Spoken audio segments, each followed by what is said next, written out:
Hi friends, welcome back to Suvo's kitchen. നമ്മളിന്ന് ചെയ്യുന്നത് ഒരു പച്ച പപ്പായ വെച്ചിട്ടുള്ള ഒരു കറിയാണ് കേട്ടോ. നിങ്ങൾക്കറിയാലോ, പച്ച പപ്പായയ്ക്ക് അങ്ങനെ പറയത്തക്ക വലിയ ടേസ്റ്റൊന്നുമില്ല.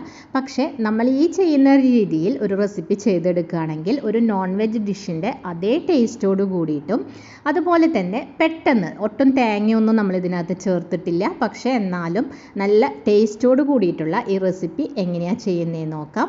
അപ്പോൾ ഇതിൻ്റെ റെസിപ്പിയിലേക്ക് കടക്കുന്നതിന് മുന്നായിട്ട് നിങ്ങൾക്ക് എൻ്റെ വീഡിയോ ഇഷ്ടപ്പെടുകയാണെങ്കിൽ ഒന്ന് ലൈക്ക് ചെയ്യാനും സബ്സ്ക്രൈബ് ചെയ്യാനും മറക്കരുത് കേട്ടോ.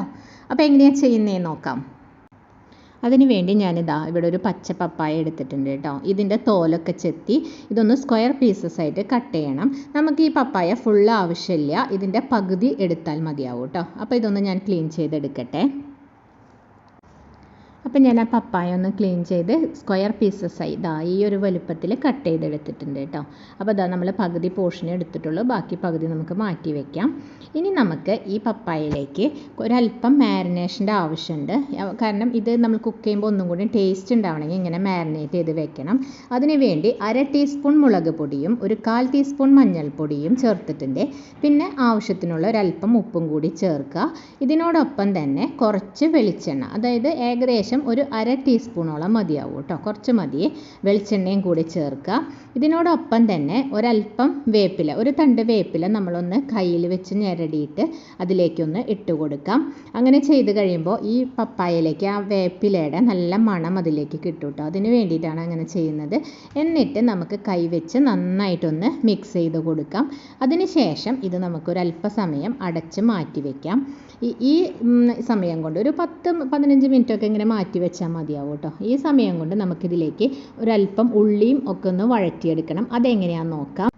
വഴറ്റാൻ ആവശ്യമുള്ള ഐറ്റംസാണ് വെച്ചിട്ടുള്ളത്. ചെറിയ ഉള്ളി ഒരു 15 എണ്ണം ഉണ്ട്. ഇത് ചെറുതായ കാരണം ഞാനത് അരിഞ്ഞിട്ടൊന്നുമില്ല കേട്ടോ. പിന്നെ വേണ്ടത് നമുക്ക് ഒരു ടൊമാറ്റോ ആണ്, അതായത് ഒരു മീഡിയം സൈസിലുള്ള ടൊമാറ്റോ ആണ് എടുത്തിട്ടുള്ളത്. പിന്നെ ഇഞ്ചി ഒരു ചെറിയ കഷ്ണം, പച്ചമുളക് ഒരു 4 എണ്ണം നീളത്തിലരിഞ്ഞത്, ഒരു 8 വെളുത്തുള്ളി നീളത്തിലരിഞ്ഞ് ഇവിടെ വെച്ചിട്ടുണ്ട് കേട്ടോ. ഇതൊന്ന് നമുക്ക് വഴറ്റിയെടുക്കണം.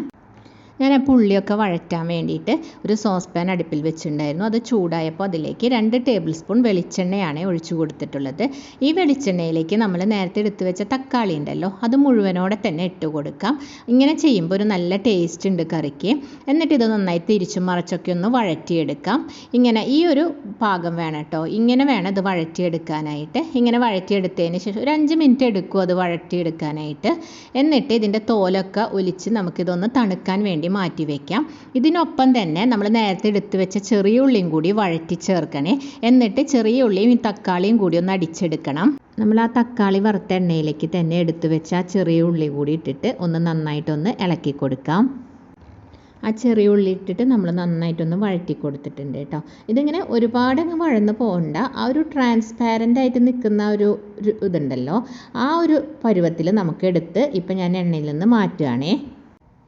ആ എണ്ണയിലേക്ക് തന്നെ ബാക്കിയുള്ള എണ്ണയുണ്ടല്ലോ, അതിലേക്ക് നമ്മൾ നേരത്തെ മാരിനേറ്റ് ചെയ്ത് വെച്ച പപ്പായ ഇട്ട് കൊടുക്കാം. നമ്മൾ വേറെ എണ്ണയൊന്നും ഉപയോഗിച്ചിട്ടില്ല കേട്ടോ. ആ ഒരു നേരത്തെ ഉപയോഗിച്ച 2 ടേബിൾ സ്പൂൺ എണ്ണ തന്നെയുള്ളൂ. ഒന്ന് നന്നായിട്ട് ഇളക്കി കൊടുക്കുക. ഏകദേശം ഒരു 5 മിനിറ്റ് നേരത്തോളം നമുക്കിതൊന്ന് ഇളക്കി കൊടുക്കണം കേട്ടോ. അപ്പോഴേക്കും ഇത് നന്നായിട്ട് ആയി കിട്ടും. അതിന് ശേഷം നമുക്കിത് എണ്ണയിൽ നിന്ന് മാറ്റി കൊടുക്കാം. അടുത്തതായി ഈ എണ്ണയിലേക്ക് നമുക്കൊരു 7-8 ചെറിയ ഉള്ളിയും കൂടിയും ഇട്ട് കൊടുക്കുക. ഇത് തീരെ ചെറുതായതുകൊണ്ട് ഞാൻ അരിഞ്ഞിട്ടിട്ടില്ല കേട്ടോ, ഡയറക്റ്റ് ഇട്ടേക്കാണ്. നിങ്ങൾ ഇനിയിപ്പോൾ എടുക്കുന്ന ഉള്ളി അരിഞ്ഞിടണമെന്നുണ്ടെങ്കിൽ ചെറിയ ഉള്ളി ഒന്ന് നീളത്തിൽ 2 പീസായിട്ട് കട്ട് ചെയ്തിടാം.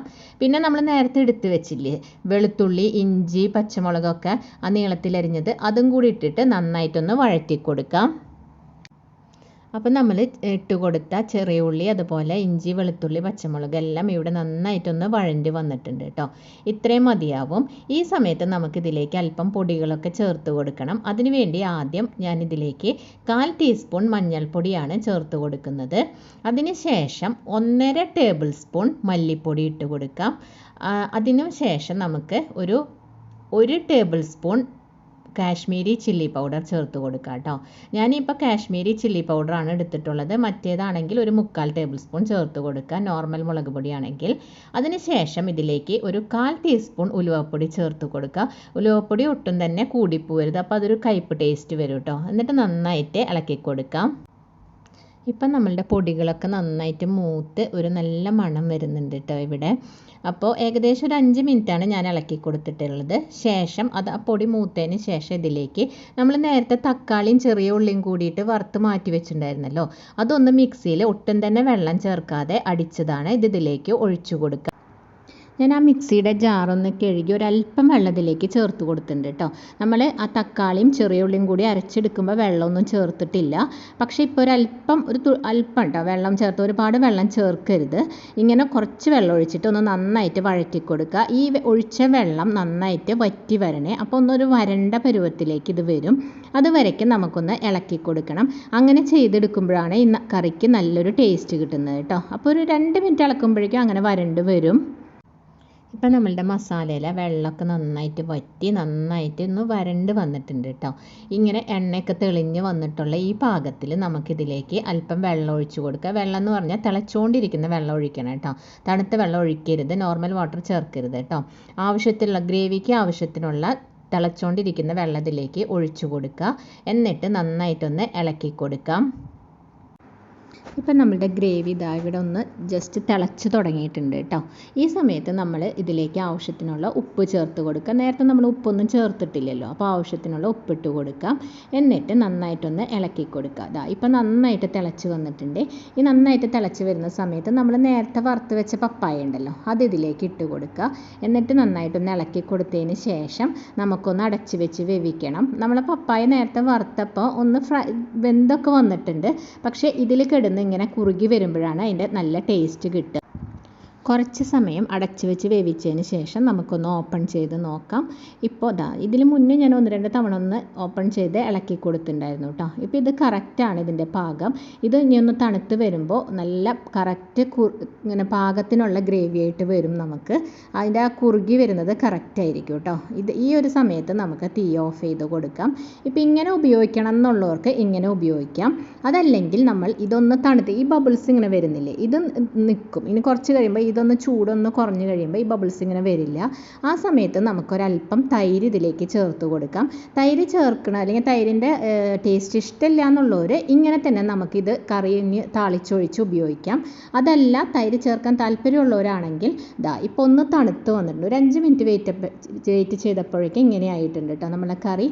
അതിലേക്ക് ഒരല്പം 3 ടേബിൾ സ്പൂൺ തൈര് ഒന്ന് ഉടച്ചിട്ട് നമുക്ക് ചേർത്ത് കൊടുക്കാം കേട്ടോ. ഇങ്ങനെ ചേർത്ത് കൊടുക്കുമ്പോൾ വേറൊരു ടേസ്റ്റാണ്. തൈര് ചേർത്തില്ലെങ്കിൽ വേറൊരു ടേസ്റ്റ്. രണ്ടും ഏതാണോ നിങ്ങൾക്ക് ഇഷ്ടം അങ്ങനെ ഉപയോഗിക്കാം. അപ്പോൾ ഇതൊന്ന് നന്നായിട്ട് നമുക്ക് മിക്സ് ചെയ്ത് കൊടുക്കുക. തൈര് ചേർക്കുമ്പോൾ തിളച്ചുകൊണ്ടിരിക്കുമ്പോൾ ചെയ്യരുത് കേട്ടോ. അങ്ങനെ ചെയ്ത് കഴിഞ്ഞാൽ തൈര് പിരിഞ്ഞു വരാൻ സാധ്യതയുണ്ട്.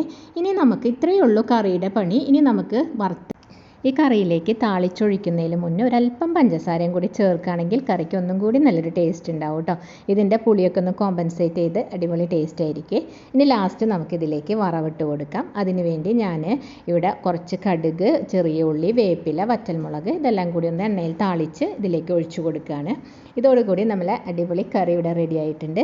തേങ്ങയൊന്നും ചേർക്കാതെ തന്നെ നല്ല ടേസ്റ്റോട് കൂടിയിട്ടുള്ളൊരു കറിയാണ്. ശരിക്കും ഒരു നോൺ വെജ് ഡിഷിൻ്റെ അതേ ടേസ്റ്റോട് കൂടി പച്ചപ്പപ്പായ വെച്ച് നമുക്കിങ്ങനെ ഒരു കറി ഉണ്ടാക്കിയെടുക്കാൻ. ചോറിനും ചപ്പാത്തിയുടെ ഒക്കെ കൂടെ നല്ലൊരു കോമ്പിനേഷനാണ് കേട്ടോ. അപ്പോൾ നിങ്ങൾക്ക് എൻ്റെ വീഡിയോ ഇഷ്ടപ്പെടുകയാണെങ്കിൽ ട്രൈ ചെയ്ത് നോക്കണം. എന്നിട്ട് അഭിപ്രായങ്ങൾ കമൻറ്റ് ചെയ്യണം. ഇഷ്ടപ്പെട്ടാൽ ലൈക്ക് ചെയ്യണം. എപ്പോഴും പറയുന്ന പോലെ സബ്സ്ക്രൈബ് ചെയ്യാനും മറക്കരുത് കേട്ടോ. അടുത്ത പുതിയൊരു വീഡിയോയുമായി കാണുന്നവരേക്കും bye. Thanks for watching Sue's kitchen.